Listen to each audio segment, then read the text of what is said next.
Il friulano, al pari delle altre lingue comunitarie, ha presentati nuovi strumenti didattici realizzati da Arlef, Regione e Università di Udine che consentiranno di valutare i livelli di competenza. Il friulano, al pari delle altre lingue comunitarie, sono stati presentati oggi nuovi strumenti didattici realizzati da Arlef, Regione e Università di Udine. 3 volumi raccolgono i nuovi strumenti didattici che consentiranno l'avvio della certificazione della lingua friulana.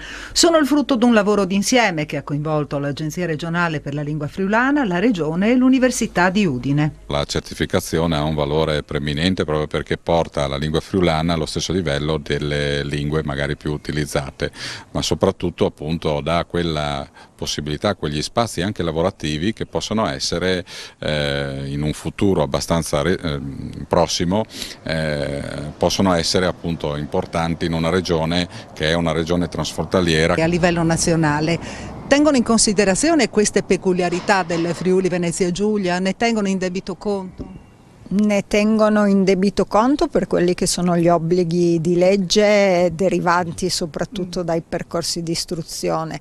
Non ne tengono conto rispetto alla valorizzazione, a un percorso di disseminazione di conoscenza che invece deve valere per tutto il territorio regionale. Lei ha detto che oggi in sostanza è una giornata storica.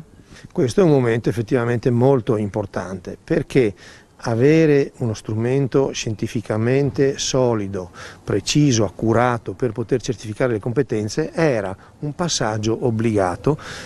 Noi